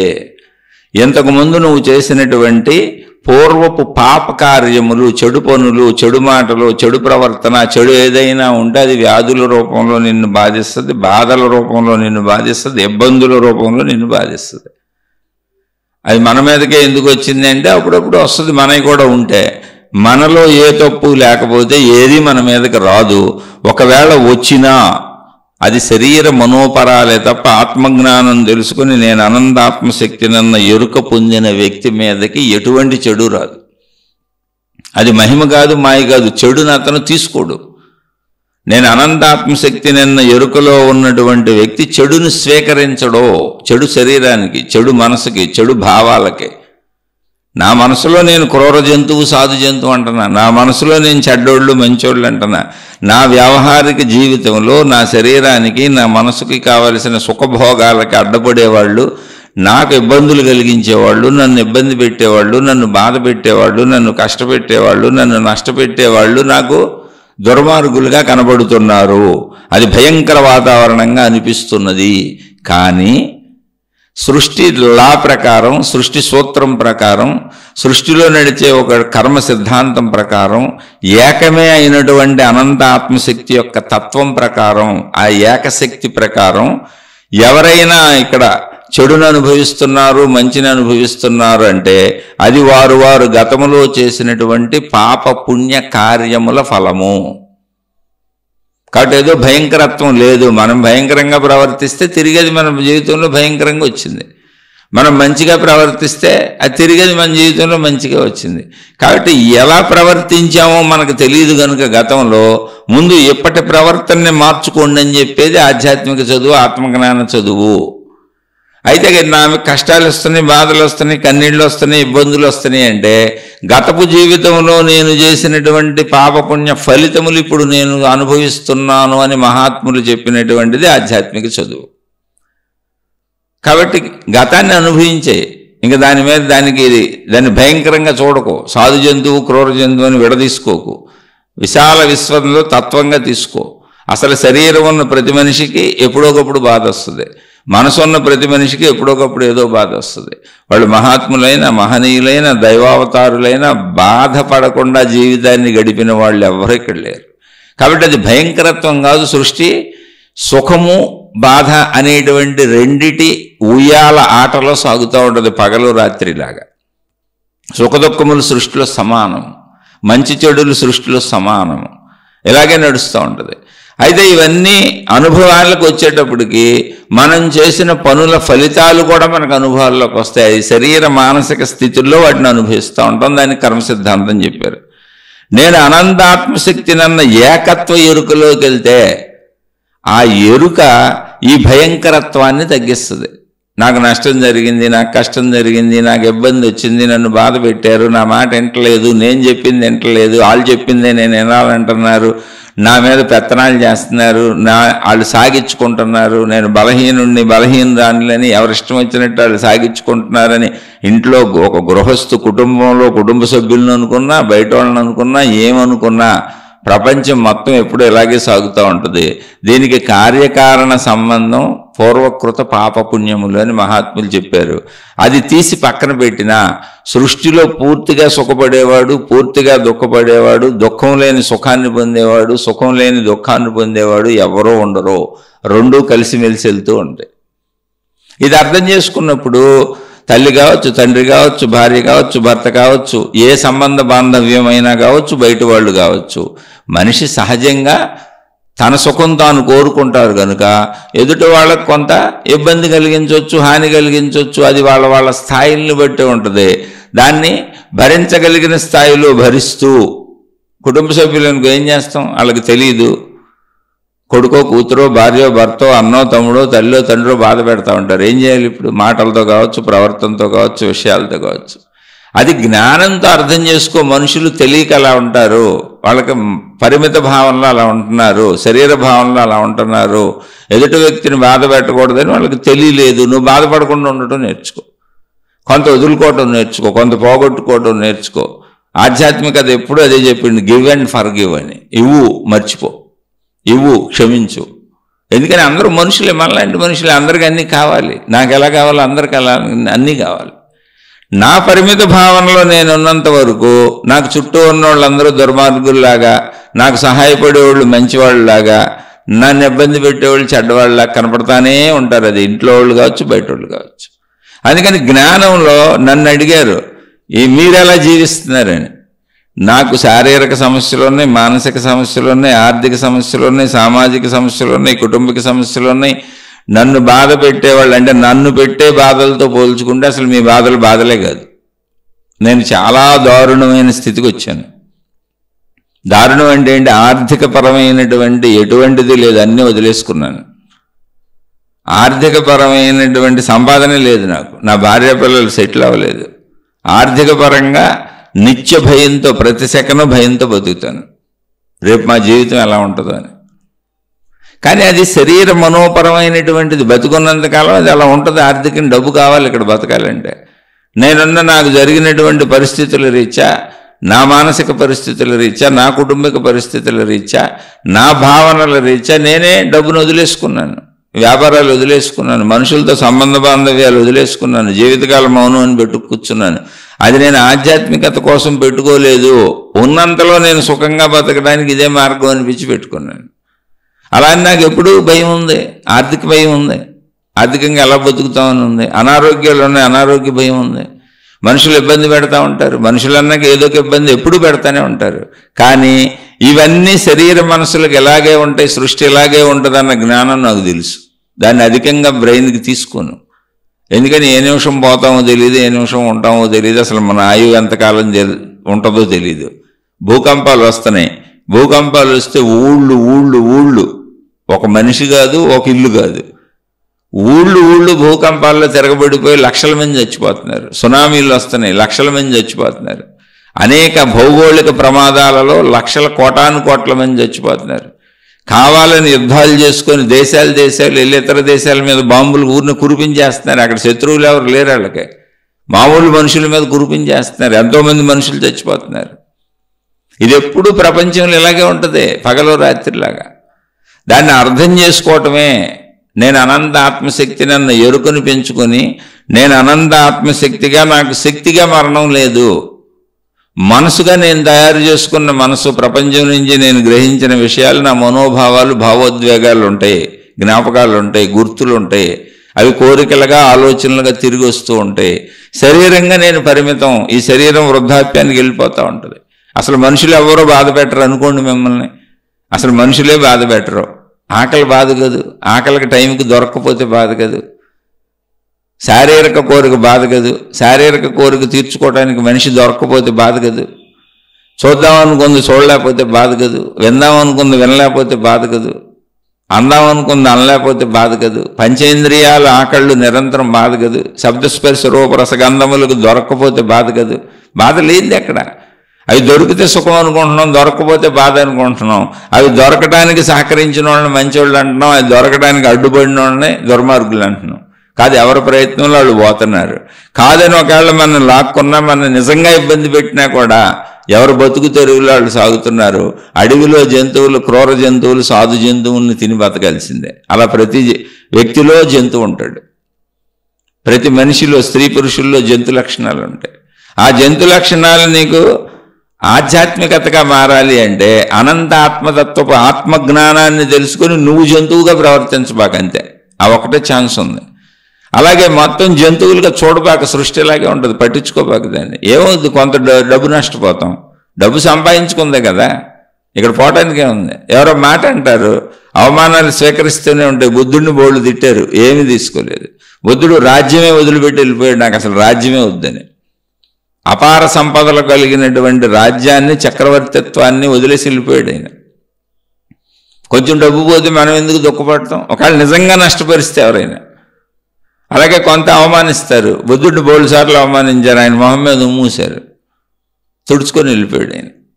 అంటే ఇక్కడ తుడుచుకొని వెళ్ళిపోయాడు, నేను తుడుచుకొని వెళ్ళిపోమంటలా. మనుషులు అలా ప్రవర్తిస్తారు అనేది సహజ విషయంగా తీసుకో, అది ఒక భయంకరంగా తీసుకోబాగా. ప్రతి మనిషి తన ఎగ్జిస్టెన్స్ కోసం బతుకుతున్నాడు. మన కోసం ఎవరు పుట్టలే ఇక్కడ. మన ఆనందింపజేయడానికి, మన సుఖపెట్టడానికి, మనకి అన్ని సేవలు చేయడానికి, మనకు అన్ని సమకూర్చి పెట్టడానికి భూమి మీద ఎవరూ పుట్టలేదు. మన కుటుంబ సభ్యులైనా సరే వాళ్ళు బతకడానికి వాళ్ళు వచ్చారు. వాళ్ళ బతుకు వాళ్ళకి తెలుస్తుంది, వాళ్ళ నొప్పి వాళ్ళకి తెలుస్తుంది, వాళ్ళ సుఖం వాళ్ళకి తెలుస్తుంది, వాళ్ళకి ఏం కావాలో వాళ్ళకి తెలుస్తుంది, వాళ్ళ కోరికలు వాళ్ళకి తెలుస్తాయి. వాళ్ళు దానికోసమే ప్రయత్నించుకుంటారు. అయితే కుటుంబ వ్యవస్థ ఒకటి ఏర్పరచుకున్నప్పుడు కొన్ని ధర్మాలను పెట్టుకొని, బాధ్యతలు ఏర్పాటు చేసుకొని ఇలా బతుకుదాం. ఎందుకంటే స్త్రీ పురుషులు ఒకళ్ళకొకళ్ళు శారీరకపరమైన అవసరం ఉంది కనుక, ఈ శారీరక అవసరాలు తీరాలంటే మనం కలిసి ఉండాలి కనుక దౌర్జన్యాలు, మానభంగాలు, ఎత్తుకుపోవటాలు, రౌడీజాలు, బలవన్నుడిదే రాజ్యంలా కాకుండా సుఖ జీవితం, సంసార జీవితం చేసుకుందామని మనుషులు ఏర్పాటు చేసుకున్న వ్యవస్థ కుటుంబ వ్యవస్థ కనుక అక్కడ కొంచెం సర్దుబాట్లు చేసుకొని బతకాలని ధర్మాలను మనమే పెట్టుకున్నాం. కానీ ఎంత సర్దుబాటు చేసుకున్నా, నా సుఖం కోసం స్త్రీని తెచ్చుకున్నా, నా సుఖం కోసం పురుషుణ్ణి తెచ్చుకున్నా, నా సుఖం కోసం పిల్లల కన్నా, నా సుఖం కోసం నేను, నాది, నా కుటుంబం అని నా రక్షణ కోసం, నా బ్రతుకు తెరువు కోసం, నా బ్రతుకు కాలక్షేపం కోసం నేను సమాజంలో, నా కుటుంబ వ్యవస్థలో నడుస్తున్నా. కానీ నేను బతికేది మొత్తం నా కోసమే.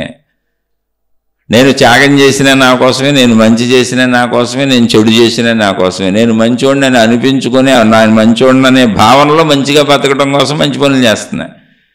నేను భక్తుడిని, భక్తురాలని అనిపించుకోవటం కోసం భగవత్ ప్రచారాలు చేస్తున్నా. అది నా ఇష్టమేమండి. మీరు మత ప్రచారాలు చేయండి, దైవ ప్రచారాలు చేయండి, మనుషులకు మేలు చేస్తున్నామని చెప్పండి, ప్రపంచాన్ని ఉద్ధరిస్తున్నామని చెప్పండి, ఎవరికి ఏది చేస్తున్నామని చెప్పండి. నీ మనసులో నువ్వు మంచిని ఇష్టంగా భావించవు, మంచిని నువ్వు నమ్మావు, మంచిని నువ్వు ఎంత నమ్మావు. చెడుని అంత నమ్మాడు, వాడు అలా పోతూ ఉంటాడు, నువ్వు ఇలా పోతూ ఉంటావు. ఏదైనా సృష్టిలో జరిగేదే జరుగుతుంది.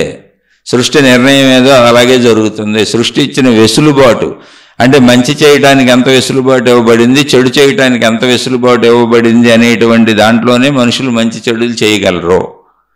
సృష్టి వెసులుబాటు ఇవ్వకపోతే జరగదు. దాని ప్రకారం మళ్ళీ కర్మ సిద్ధాంతంతో అన్నీ అనుభవిస్తూనే ఉంటారు. కాబట్టి ఎప్పటికీ ఈ దేహభావంలో ఉండిపోకుండా, ఈ శరీర భావంలో, మనోభావంలో ఉండిపోకుండా జ్ఞానభావంలోకి వెళ్ళటానికి మనం చేసే ప్రయత్నం ఈ ఆధ్యాత్మిక చదువు. మీరు ప్రశ్నలు వేయండి, నేను చెబుతూ ఉంటాను.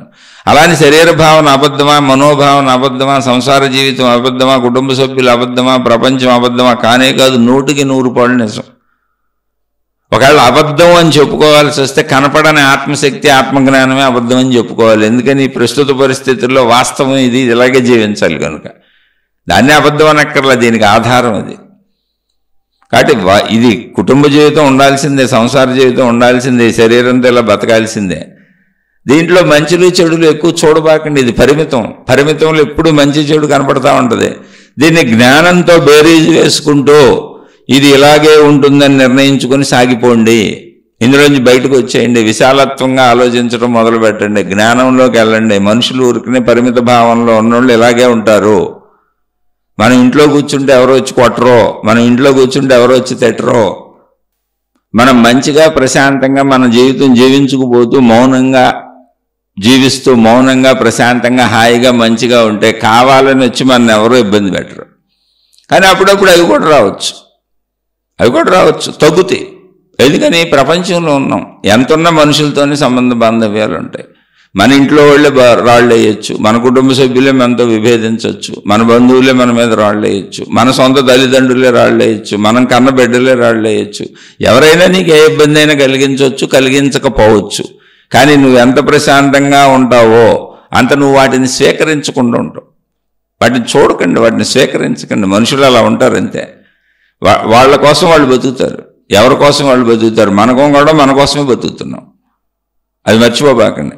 కాదు నేను ఇతరుల కోసం బతుకుతున్నాను, ఇతరులకు సేవ చేయడానికి బతుకుతున్నాను, ఇతరులకు మంచి చేయడానికి బతుకుతున్నాను, ఇతరుల కోసమే బతుకుతున్నాను, నా జీవితం ఇతరులకు అంకితం అంటే అది నీకు ఆనందం కనుక నువ్వు అలా బతుకుతున్నావు. అది నీకు ఆనందం. ఒక తాగుబోతుడికి తాగుడు ఆనందం అయితే ఎవరికో ఏదో మంచి చేయటమే ఆనందంగా పెట్టుకున్నావు. నువ్వు ఒక మంచిని ఆనందంగా తీసుకున్నావు, వాళ్ళు చెడుని ఆనందంగా తీసుకున్నారు. అప్పుడు కూడా నువ్వు అనుకున్నదే చేస్తున్నావు. అనంత ఆత్మశక్తి నిశ్చలం, నిరామయం, అనిర్వచనీయం, నిర్మలం, ప్రశాంతం, అఖండం, అనంతం. అసలు అది క్రియాత్మకమే కాదు. ఆ అనంత ఆత్మశక్తి స్వరూపం నువ్వు. మనసు శరీరాలు క్రియాత్మకం, సృష్టి క్రియాత్మకం. క్రియాత్మకమైంది ఎప్పుడు మంచి చెడుల్లో ఊగుతానే ఉంటుంది. ఎందుకంటే పరిమితత్వం ఉంటుంది. ఆ పరిమితత్వం నుంచి అపరిమితత్వానికి ప్రయాణం చేయండి. దాన్ని పదే పదే చూడకండి. నా జీవితం గురించి మీరు అడిగారు. నా జీవితంలో కూడా అన్నీ ఉన్నాయి. నేను దాన్ని చూడటం తగ్గించుకుంటున్నాను. ఇప్పుడు కష్టాలు ఉన్నాయి, ఇబ్బందులు ఉన్నాయి, బాధలు ఉన్నాయి, కన్నీళ్ళు ఉన్నాయి, భయాలు ఉన్నాయి, ఎన్నో సమస్యలు ఉన్నాయి. భార్య ఉంది. నా భార్య తల్లిగారు వృద్ధురాలు మా ఇంట్లోనే ఉంటుంది, ఆమెకి చేసి పెట్టాలి. మాకు అనారోగ్యాలు ఉన్నాయి. నాకు 55 ఏళ్ల వయసు, నా భార్యకి 50 ఏళ్ల వయసు. నా కూతురు ఉంది, ఇంకా వివాహం అవ్వలేదు, చదువుకుంటుంది, ఇంకా ఉద్యోగం కూడా రాలేదు. నా కుమారుడు ఉన్నాడు, ఇంకా చిన్నవాడు, ఇంకా చదువుకుంటున్నాడు. అసలు వీళ్ళు ఎప్పటికి సెటిల్ అవుతారు? మరి నేను ఆర్థికాన్ని వదిలేసే పరిస్థితులు వచ్చినాయి. మరి నాకు అన్ని రకాల భయాలు ఉంటాయి. అవి లేకుండా నేనేదో ఉత్తమంగా మీతో జ్ఞానం చెప్పేసి అసలు నేను అద్భుతంగా నిశ్చలమైన, నిర్మలమైన, ప్రశాంత స్థితిలో యోగిలా బతికేస్తానని అనుకుంటున్నారేమో. మీ భ్రమది. మీరు నాకంటే చక్కగా బతుకుతూ ఉండుంటారు. మీకు ఇన్ని సమస్యలు ఉండుండవు. అసలు మా అబ్బాయికి చదువుకోవడానికి ఎప్పుడు డబ్బులు పంపాలి, దూరంగా ఎక్కడో ఉండి చదువుకుంటున్నాడు. అనారోగ్యాలు, బాధలు వస్తే చూసేవాళ్ళు కూడా లేరు. మా అమ్మాయి ఎక్కడో దూరంగా ఉండి చదువుకుంటుంది. ఆ చదువుకు డబ్బులు పంపాలి, వాళ్ళకి మెయింటెనెన్స్కి అన్నీ పంపాలి. మరి నేను ఆర్థికాన్ని వదిలేశాను. గతంలో సంపాదించుకున్న ఉన్నదేదో పంపుతున్నాను. దాని పరిస్థితి అయిపోయింది. రేపేంటో నా జీవితం నాకే తెలియదు. అన్ని రకాల భయాలు నాకున్నాయి. అయితే ఉండడానికి ఒక పర్మనెంట్ ఇల్లు ఉంది. ఉన్నవి తినేసుకుంటే వెళ్ళిపోతున్నాం. ఇప్పుడు ప్రస్తుతం ఇంతకుముందు సంపాదించుకున్న ఉన్నాయి తింటా వెళ్ళిపోతున్నాను. జీవితం ఎక్కడికి వెళ్ళి ఏమవుతుందో నాకే తెలీదు. అలా అని భయం లేదంటే శరీరపరమైన భయాలు, అవి కుటుంబపరమైన భయాలు ఎప్పుడూ ఉన్నాయి. కానీ నేనేం చేయను. ఇప్పుడు కుటుంబాన్ని హఠాత్తుగా మా అబ్బాయికి 10 ఏళ్ళు నడిపేసి ముందుకు తీసుకెళ్ళిపోయి చదువులు పూర్తి చేసేసి 10 ఏళ్ళని గిరగరా తిప్పేసి మా ఉద్యోగం వచ్చేసేలా నేను చేయలేనుగా. 10 ఏళ్ల కాలం గడిస్తే తప్ప ఆ కాల గమనంలో వాడు చదువుకొని, అది చక్కగా చదువుకొని ఏదైనా ఉద్యోగం తెచ్చుకొని సెటిల్ అయితే అది కాల గమనంలో జరగాలి. అలాగే మా అమ్మాయి నా కాల గమనంలో జరగాలి. కాలాన్ని నేను ముందుకు తెచ్చేసి గిరగర తిప్పేలేను ఇప్పుడు. అందుకని దాని ఆలోచన అంతవరకు ఆలోచించి వదిలేయటమే. ఏం జరుగుద్దో చూద్దాం. ఉన్నంతలో ఏం చేయగలనో ప్రయత్నించుకుంటాను. లేని చోట నా స్థితి ఇంతే, నా గతి ఇంతే, నా పరిస్థితి ఇంతే అని నిశ్చలంగా కూర్చుంటాం అలవాటు చేసుకుంటాను. నిశ్చలంగా రాకపోవచ్చు, ఏడుస్తూ కూర్చుంటాను, భయంతో కూర్చుంటాను, బాధతో కూర్చుంటాను అంతే. కాసేపు ఉంటాయి ఆ స్పందనలన్నీ. భావోద్వేగాలు మనిషి శరీర లక్షణాలు, భావోద్వేగాలు మనిషి మనసు యొక్క లక్షణాలు. అవి అందరికీ వస్తాయి. ఏదో మాటలు చెబుతున్న వాళ్ళందరూ భావోద్వేగాలకు గురిగారు, శరీర లక్షణాలకు గురిగారు, మనో లక్షణాలకు గురిగారు అని అసలు అనుకోబాకండి. వాటన్నిటికీ గురవుతూనే ఆధ్యాత్మిక చదువు చదువుకుంటూ వాటిని అన్నిటినీ అంటే శారీరక మానసిక స్థితులను దాటి నిశ్చల స్థితిలో, నిర్మల స్థితిలో, ప్రశాంత స్థితిలో, అనంత ఆత్మ ఎరుక అనే స్థితిలో కాసేపు కూర్చోడానికి ప్రయత్నించుకుంటున్నా. ఎందుకంటే అది కూడా నా స్థితే కాబట్టి. అలా ప్రయత్నించుకుంటూ మీరు కూడా కాసేపు కూర్చోండి, జ్ఞానంలో కాసేపు మీ అనంత ఆత్మస్థితి ఎరుకలో కూర్చోండి, దానికి ప్రయత్నించండి. ఎందుకంటే అది కూడా మీ స్థితే కాబట్టి. ప్రతి మనిషికి శారీరక స్థితి ఉంది, మానసిక స్థితి ఉంది, ప్రాణశక్తి అనంత ఆత్మశక్తి స్థితి ఉన్నది. కాసేపు ప్రాణశక్తి స్థితిలోకి కూడా వెళ్దాము. ఇప్పుడు సృష్టి గాఢ నిద్ర పెట్టింది, మనకి నిద్రపోతున్నాం. నిద్రలో ఇప్పుడు ఈ భయంకరం ఉందా? ఈ భయానకాలు ఉన్నాయా? ఈ దుర్మార్గులు ఉన్నారా? ఈ దుష్టులు ఉన్నారా? ఈ దుష్ట ప్రపంచం ఉందా? అసలు నేనున్నానా? మీరున్నారా? అసలు ఎరుకుందా? మరి నిద్రలో ఈ దుష్టత్వం అంతా ఏమైపోయింది? ఏమీ లేదు, ఎగిరిపోయింది, ఏది లేదు. అలా గాఢ నిద్రలో ఎగిరిపోయిన దాన్ని మెలకువలో కూడా ఎగరగొట్టేసుకుందామని చెబుతున్నా. అదే ఆత్మజ్ఞాన చదువు, ఆధ్యాత్మిక చదువు. అలా అని పూర్తిగా ఎగరగొట్టుకోలేరు. నిద్ర ఎంతసేపు నిద్రపోతారు? మెలకువ రాగానే మళ్ళీ వచ్చేసింది ప్రపంచం, మనసు. మళ్ళీ అందులో మంచి చెడులు ఉయ్యాలవటం ఉంటుంది. ఎప్పుడు ఉయ్యాలు ఊగుతానే ఉంటుంది. అది ఉయ్యాలాట, జీవితమే ఉయ్యాలాట. కానీ నిద్రలో లేదుగా. అలాగే మెలకువలో కూడా వీలున్నంత వరకు ఆ స్థితిని తెచ్చుకుందాం. ఆత్మస్థితిని, అనంత ఆత్మ ఎరుకని, ప్రాణశక్తి స్థితిని తెచ్చుకొని ఇది ఎలాగే ఉంటుంది. శరీరం ఉన్నంతకాలం, మనసు ఉన్నంతకాలం ఈ ఆట ఎలాగే ఉంటుంది. ఇందులో ఎక్కువ చెడును ఊహించుకోవటం, ఎక్కువ చెడును చూడటం, భయంకరాలను చూడటం ఎందుకు? వదిలేద్దాం. ఒకవేళ ఎవరైనా తప్పులు చేస్తే బుద్ధుడిలా క్షమించేద్దాం. క్షమించడం అంటే మన గొప్పతనం కాదు. మనుషులు అలా ఉంటారు, పాపం వాళ్ళకి తెలియదు.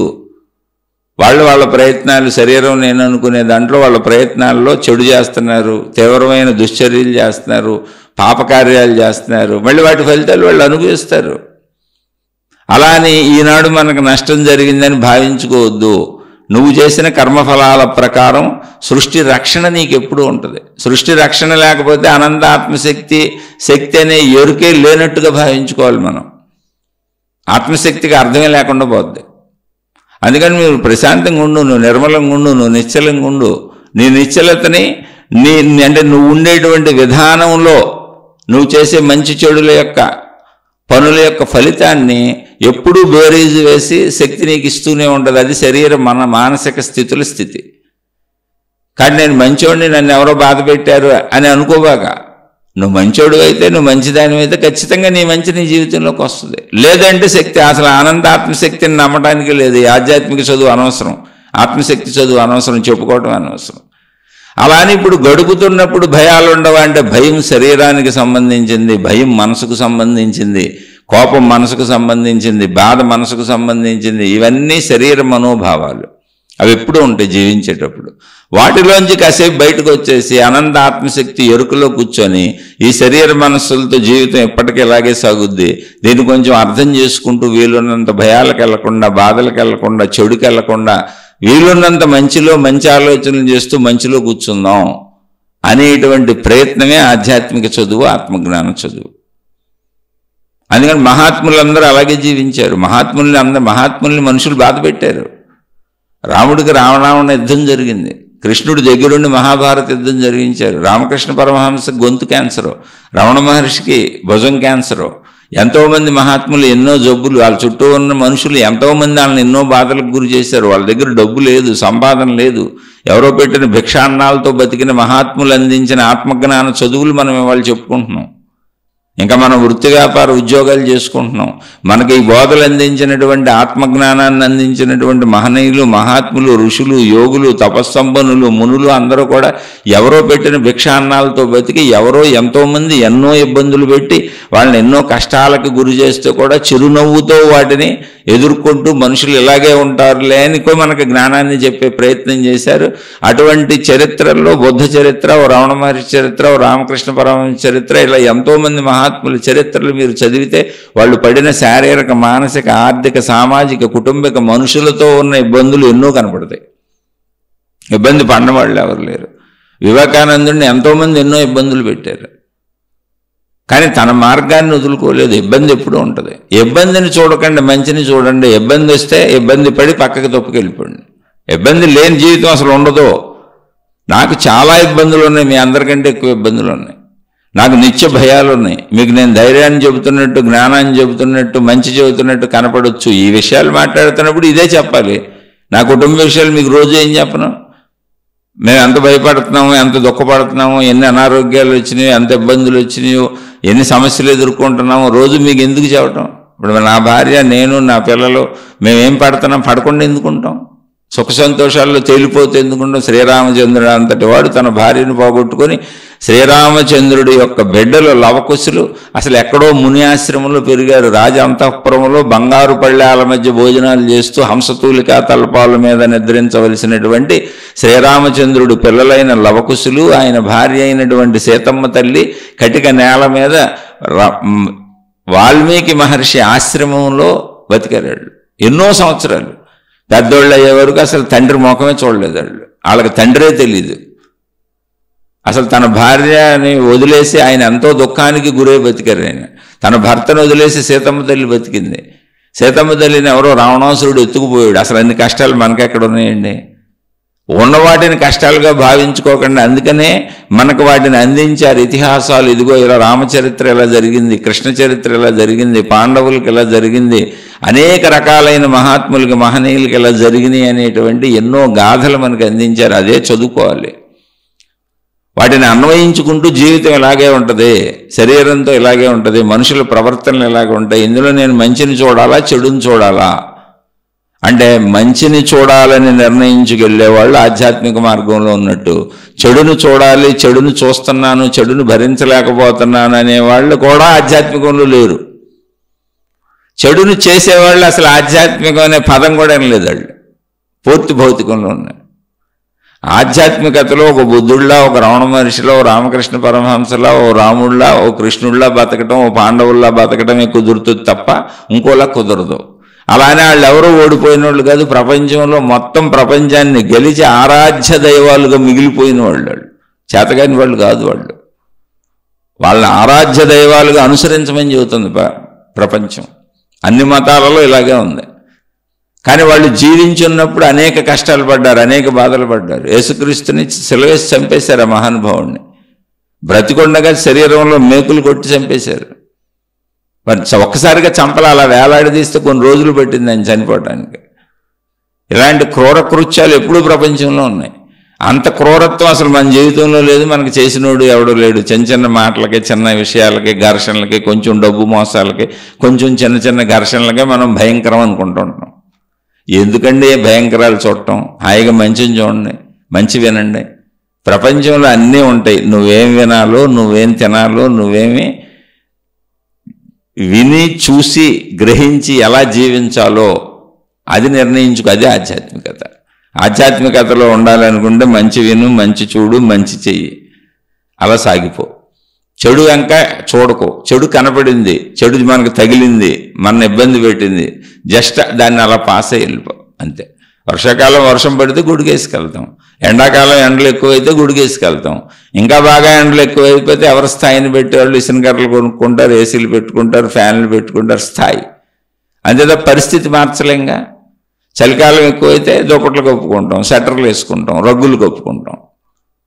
పరిస్థితి మార్చలేంగా. దానికి తగ్గట్టు జీవించటం నేర్చుకుంటాం. ఎక్కడ కూడా అంతే. ఆధ్యాత్మికత పరిస్థితులకు తగ్గట్టు జీవిస్తూ ఎప్పుడూ మంచిగా ఉండు.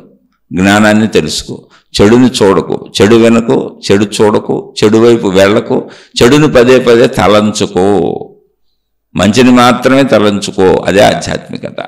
ఇంకా ఏమైనా సందేహాలు ఉంటే అడగండి, తప్పకుండా మాట్లాడుకునే ప్రయత్నం చేద్దాం. ఇది కేవలం ఆధ్యాత్మిక చదువు, ఆత్మజ్ఞాన చదువు, మనను మనం మంచిగా ఉంచుకోవటానికి మాత్రమే.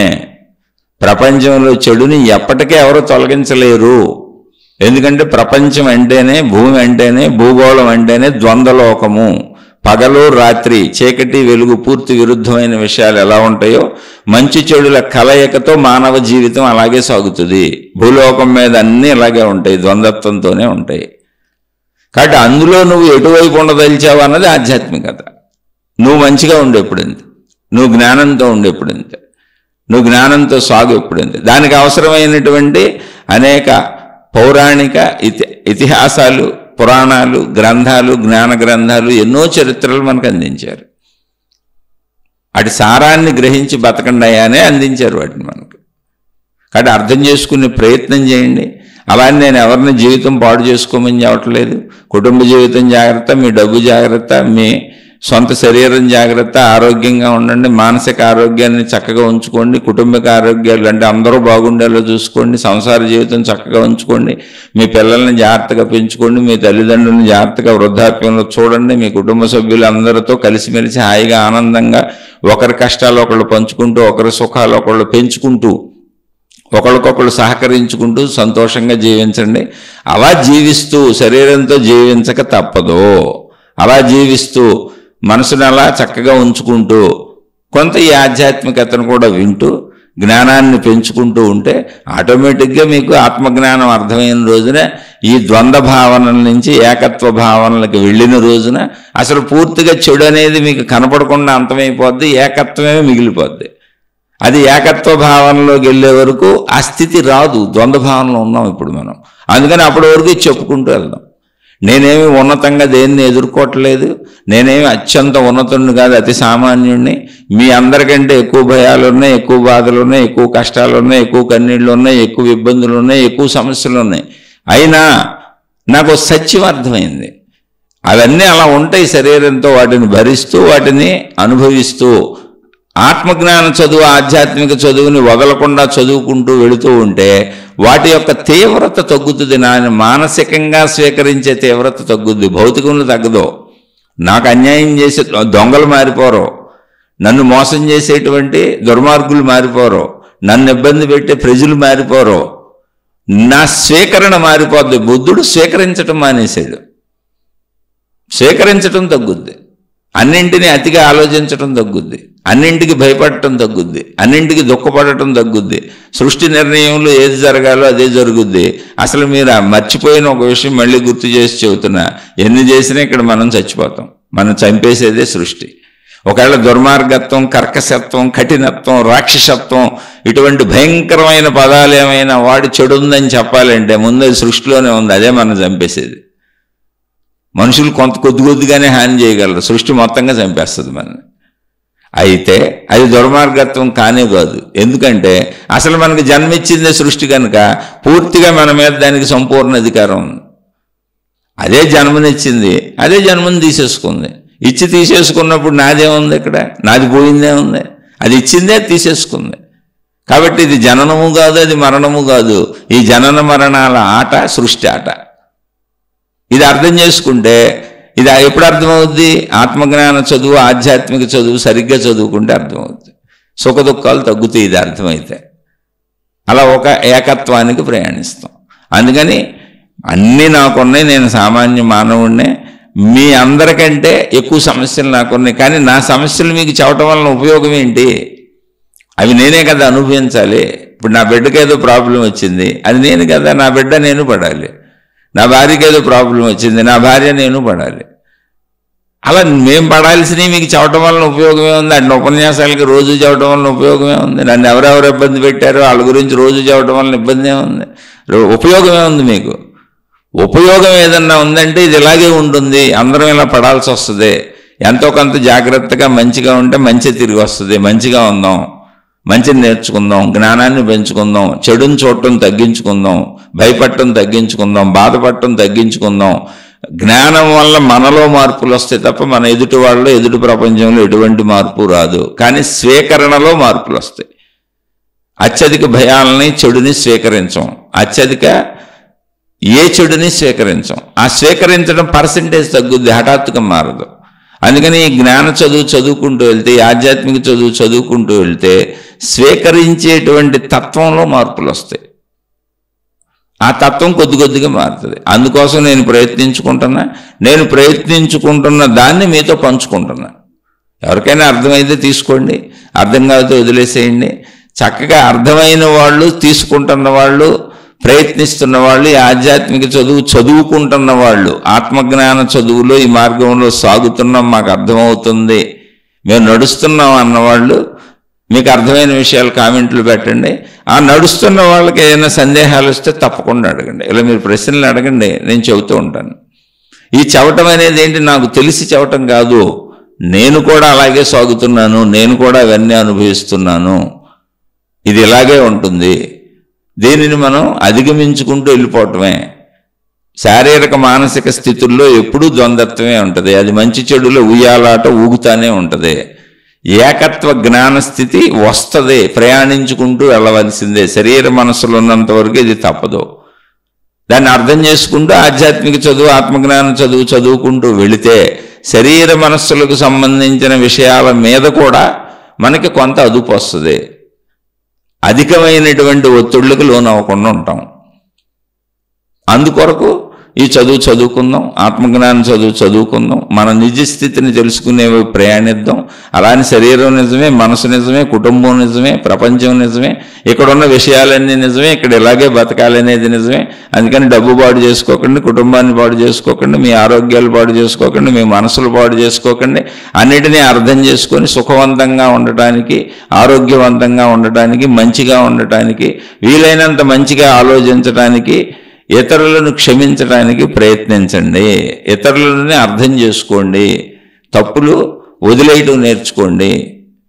దేన్ని పట్టుకొని వేలాడకండి. మంచిని మాత్రమే పట్టుకొని వేలాడండి. జ్ఞానాన్ని మాత్రమే పట్టుకొని వేలాడండి. అదే ఆధ్యాత్మిక చదువు, ఆత్మజ్ఞాన చదువు. శుభమస్తు. మీకు, మీ కుటుంబ సభ్యులకు మేలు చేకూరుగాక. మరొక కొత్త శీర్షికతో కలుసుకుందాం.